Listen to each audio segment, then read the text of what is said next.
ఏకపక్షంగా వ్యవహరిస్తూ చంద్రబాబు నాయుడికి వంతపాడుతూ అసలు చంద్రబాబు నాయుడు కోసమే ఈసీ ఉందా అన్నట్ల వాళ్ళ వ్యవహార శైలి ఉంది రాష్ట్రంలో. ఎందుకంటే వేరే ఏ రాష్ట్రాల్లో కూడా లేని విధంగా ఇక్కడ ఆన్ గోయింగ్ 3 స్కీములకు నిధులు విడుదల విషయంలో కూడా చంద్రబాబు నాయుడు డైరెక్షన్ లో ఈరోజు ఎన్నికల ఈసీ నిబంధనలు చెప్తూ వాటిని అడ్డుకోవడం జరుగుతుంది.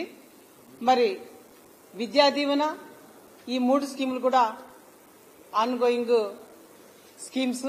విద్యా దీవెన, ఇన్పుట్ సబ్సిడీ, మరి రైతులకు విత్తనాలు ఏవైతే మనం సబ్సిడీలో సరఫరా చేస్తామో ఆ నిధులు కూడా ఇవ్వకుండా చాలా దుర్మార్గంగా ఎన్నికల ఈసీ వ్యవహార శైలి ఉంది రాష్ట్రంలో.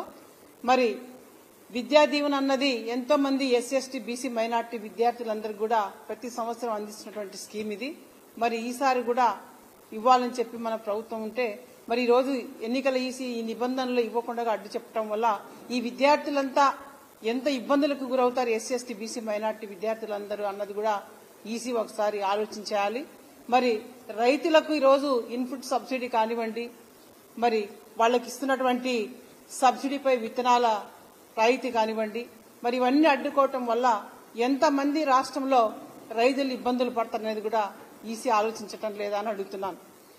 మరి ఒక 3 పథకాలు ఏవైతే ఉన్నాయో చేయూత, ఆసరా, ఈబీసీ పథకాలు 3 కూడా మరి రాష్ట్ర ప్రభుత్వం ఆల్రెడీ ఈ నిధులు విడుదల చేయాలని చెప్పి కూడా ఎన్నికల ఈసీకి మరి విజ్ఞప్తి చేయడం జరిగింది.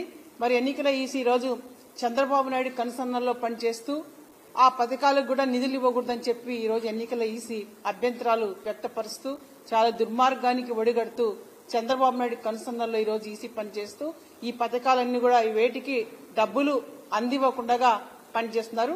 మరి ఆసరా, చేయూత, ఈబీసీ అన్నవి ఏదో జగన్మోహన్ రెడ్డి గారి ప్రభుత్వంలో ఈ రోజు పుట్టుకొచ్చినటువంటి పథకాలు కాదు. ఇవి 5 సంవత్సరాల నుంచి పేద బడుగు బలహీన వర్గాలైన అక్క చెల్లెమ్మలకి, ఎస్సీ, బీసీ, మైనార్టీ అక్క చెల్లెమ్మలకి అందిస్తున్నటువంటి పథకాల్లో భాగంగానే ఈరోజు ఇవి నిధులు విడుదల చేయాలని చెప్పి మన ప్రభుత్వం అడిగితే ఎన్నికల ఈసీ ఈరోజు చాలా దుర్మార్గంగా వ్యవహరిస్తూ ఈరోజు చంద్రబాబు నాయుడు చేతుల ఆయుధంగా ఈరోజు ఎన్నికల ఈసీ తయారైపోయింది. మరి ముఖ్యంగా ఈరోజు నేను ఈరోజు ఎన్నికల ఈసీని ప్రశ్నిస్తున్నాను. మీరు పక్క రాష్ట్రమైనటువంటి తెలంగాణలో ఈరోజు మీకు అక్కడ కోడ్ వర్తించదా? మరి ఈ తెలంగాణలో ఈరోజు ఇన్పుట్ సబ్సిడీ కానివ్వండి, రైతు భరోసా డబ్బులు 2-3 రోజుల్లో ఈరోజు అక్కడ ఎన్నికల కమిషన్ జమ చేస్తుంది డబ్బులు. అంటే అక్కడ ఒక కోడు, మరి ఆంధ్రాలో ఒక కోడ్ అని అడుగుతున్నాను. ఎందుకు మీరు ఇంత ఏకపక్షంగా వ్యవహరిస్తున్నారు? ఇంత కుట్ర మీరు ఇక్కడ ప్రవర్తిస్తున్నారు. కుట్రలో భాగంగా కాదా? తెలంగాణకు ఒక కోడు, ఆంధ్రాకు ఒక కోడా? దేశానికంతా కూడా కోడ్ అంటే ఎన్నికల కోడ్ ఒకటే కదా? మరి మీరు ఈరోజు ఎన్డీఏతోన చంద్రబాబు నాయుడు జత కట్టాడని చెప్పి ఏకపక్షంగా ఈరోజు రాష్ట్రంలో ఎన్నికల ఈసీ వ్యవహారం అంతా కూడా ఉంది. ఆంధ్ర రాష్ట్ర ప్రజలందరూ కూడా ఈ పథకాలు ఏవైతే పేద వర్గాలు తీసుకుంటున్నారో చంద్రబాబు నాయుడు ఎంత దుర్మార్గంగా, ఎంత పైశాచిక ఆనందాన్ని పొందుతున్నాడో, ఎంత దుర్మార్గంగా వ్యవహరిస్తున్నాడో పేదల పక్షాన. పేదలకు వచ్చే పథకాలు, రైతులకు వచ్చే ఇన్పుట్ సబ్సిడీ, వాళ్ళకు వచ్చే రాయితీలు ఇవన్నీ కూడా ఈరోజు రాకుండా చేయడం అన్నది ఆంధ్ర రాష్ట్ర ప్రజలందరూ కూడా నేను విజ్ఞప్తి చేస్తున్నాను. ఎంత దుర్మార్గమైన రాజకీయాలకు చంద్రబాబు నాయుడు ఒడిగడుతున్నాడు. ఇవన్నీ కూడా రాష్ట్ర ప్రజలు గుర్తించాలి, గమనించాలి. పేదవాళ్లతో ఆడుకుంటున్నాడు చంద్రబాబు నాయుడు. మరి ఈరోజు ఎన్నికల ఈసీ కూడా ఇలా పూనుకుని ఏకపక్షంగా వ్యవహరిస్తూ ముందుకు పోతే రేపు ఎన్నికల్లో కూడా మరి ప్రజలు ఎలాంటి విశ్వాసం ఎన్నికల కమిషన్ పట్ల ఉంటుందనేది కూడా ఎన్నికల ఈసీ ఒకసారి పునరాలోచన కూడా చేయాలని చెప్పి కూడా ఎన్నికల ఈసీకి నేను తెలియజేస్తున్నాను. మరి వాళ్ళ మూలంగా ఈరోజు వాళ్ళ కుట్రలో భాగంగా చంద్రబాబు నాయుడు ఏదో విధంగా అధికారంలోకి తీసుకురావాలి, ఏదో విధంగా ఆయన కుర్చీలో కూర్చోబెట్టాలని తపనతోనే ఈరోజు ఎన్నికల ఈసీ రాష్ట్రంలో పనిచేస్తుందనేది ఆంధ్ర రాష్ట్ర ప్రజలందరూ కూడా అప్రమత్తంగా ఉండాలి, గుర్తించాలి, గమనించాలని చెప్పి కూడా నేను ప్రజలకందరూ కూడా విజ్ఞప్తి చేస్తున్నాను. వీళ్ళ మూలాన ఈరోజు రాష్ట్రంలో చంద్రబాబు నాయుడు డైరెక్షన్ లో ఈసీ పేద వర్గాల పట్ల ఏ విధంగా వీళ్ళ వ్యవహారం ఉంది, ఎంత వివక్ష చూపిస్తున్నారు ఎస్సీ, బీసీ, మైనార్టీల పట్ల. వీళ్ళ వివక్ష వల్ల, వీళ్ళ కుట్ర వల్ల ఈరోజు మరి రాష్ట్రంలో ఎస్సీ ఎస్టీ బీసీ మైనార్టీ విద్యార్థులకి విద్యా దీవెన వల్ల దాదాపు 610 కోట్ల రూపాయల నష్టం ఈరోజు ఆ వర్గాలకి, ఆ విద్యార్థులకి నష్టం జరుగుతుంది. మరి అలాగే ఈరోజు రైతులకు ఏదైతే ఇన్పుట్ సబ్సిడీ మరి దాదాపు 847 కోట్ల రూపాయలు ఏదైతే ఇన్పుట్ సబ్సిడీ ద్వారా రైతులకు అందించాలని మన ప్రభుత్వం భావించిందో దీన్ని ఏదైతే ఎగరగొట్టి ఈరోజు ఈసీ చంద్రబాబు నాయుడు గొంతపాడుతూ దీనికి అభ్యంతరాలు పలుకుతూ మరి దీన్ని ఎక్కడ కూడా అమల్లోకి తీసుకురాకుండా ఈ నిధులు విడుదల చేయకుండా మరి అడ్డుకుంటున్నారో దీనివల్ల కూడా దాదాపు రాష్ట్రంలో 7 లక్షల మంది రైతులు ఇబ్బందులు పడుతున్నారన్నది ఎన్నికల ఈసీ గుర్తించాలి. ఇంత దుర్మార్గానికి వడిగడుతున్నారు. మరి ఎన్నికల ఈసీ రోజు ఈ పథకాలన్నీ కూడా రాకుండా కోడుని దృష్టిలో పెట్టుకుని ప్రవర్తిస్తున్నారు. మరి మొన్న ఒక వారం 10 రోజులు దాదాపు నెల నుంచి 2 నెలల నుంచి కూడా వృద్ధాప్యులకి పింఛన్లు రాకుండా జగనన్న ప్రభుత్వంలో ప్రతి నెల తెల్లవారికి ముందేసినటువంటి పింఛన్లను కూడా వాలంటీర్స్ ని మరి రద్దు చేసి ఈ పింఛన్లు ఇవ్వకుండా ప్రభుత్వం ఈరోజు సచివాలయాల్లో గాని వాళ్ళ ఇళ్లకెళ్లి గాని ఇవ్వాలని చెప్పి జగనన్న ప్రభుత్వం ఆలోచన చేస్తే అట్లా కూడా ఇళ్లకెళ్లి ఇవ్వకూడదు, సచివాలయాలకు వెళ్లి ఇవ్వకూడదు, బ్యాంకుల ద్వారా వాళ్ళు తీసుకోవాలని చెప్పి నిబంధనలు పెట్టి ఈసీ ద్వారా ఎంత దుర్మార్గం ఇది. చంద్రబాబు నాయుడు లాస్ట్కి అవ్వాతాతలు, వృద్ధులు, మరి వికలాంగుల పైన కూడా ఎంత దుర్మార్గంగా వీళ్ళు ప్రవర్తిస్తున్నారనేది కూడా వీళ్ళందరూ గమనించాలి. రాష్ట్రంలో ఎంత దుర్మార్గం చంద్రబాబు నాయుడు. మీరు ముసలాళ్ల పట్ల కూడా ఇంత దుర్మార్గాన్ని ఒడిగడుతున్నారు. ఖచ్చితంగా వాళ్ళ ఉసురు మీకు తగులుతుంది. ఎందుకంటే దాదాపు బ్యాంకుల దగ్గర డబ్బులు తీసుకోవడానికి పోయి ఆ ఎండబడగొట్టి రోజు ఆ ఎండలో నిలబడలేక దాదాపు 90 మంది వృద్ధులు చనిపోవడం జరిగింది రాష్ట్రంలో. ఈ పాపమంతా కూడా చంద్రబాబు నాయుడుది, ఎన్నికల ఈసీది అని చెప్పి కూడా ప్రజలందరూ గుర్తించాలి, గమనించాలి. ఎన్నికల ఈసీ ఖచ్చితంగా రాష్ట్రంలో ఏకపక్షంగా వ్యవహరిస్తుంది. ఖచ్చితంగా మీరు కళ్ళు తెరవాలి. మరి ఎన్నికల ఈసీ ఖచ్చితంగా ఎన్నికల కమిషన్ పునరాలోచన చేయాలని చెప్పి కూడా నేను ఎన్నికల కమిషన్ కోరుతున్నాను. ఇలా చేస్తే మాత్రం ప్రజాస్వామ్యంలో ఇది మంచి పద్ధతి కాదు.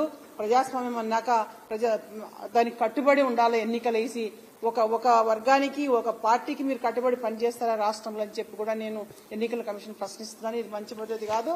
మరి ఏదేమైనా చంద్రబాబు నాయుడు రాజకీయాలన్నీ కూడా చాలా దుర్మార్గమైన రాజకీయాలు. ఎందుకంటే ఎప్పుడెప్పుడు నేను ఆ కుర్చీలో కూర్చోవాలనే తహతహలాడుతున్నాడు చంద్రబాబు నాయుడు. మరి జగనన్న ప్రభుత్వం 5 సంవత్సరాలు పేద వర్గాలకి మంచి చేసిన ప్రభుత్వంగా ప్రజల్లో ఆదరణతో మరి ప్రజలు జై జై కొడుతున్నారు. ఈ రోజు జగనన్నకి ఇవన్నీ చూసి ఓర్చుకోలేకనే ఏదో ఒక తంతు రాష్ట్రంలో ముందుకు తీసుకొచ్చి ప్రజల్ని మరి మభ్యపెట్టి ప్రజల్ని మోసం చేయాలని చంద్రబాబు నాయుడు మరి ఒక కొత్త దానికి తెరలేపి ఈ రోజు వ్యవసాయ రంగంలో మరి రోజు ఒక విషయాన్ని రోజు ఎన్నుకొని దాదాపు 15 రోజుల నుంచి రాష్ట్రంలో తప్పుడు ధోరణులతోన వాళ్ళ పచ్చ మీడియా అసలు ఈనాడు రామోజీ ఎంత దుర్మార్గంగా రోజుకి పేజీలు రాస్తున్నాడంటే ఎంత దుర్మార్గం ఇది. ఏదో పేపర్ ఉందని చెప్పి రాయడమేనా?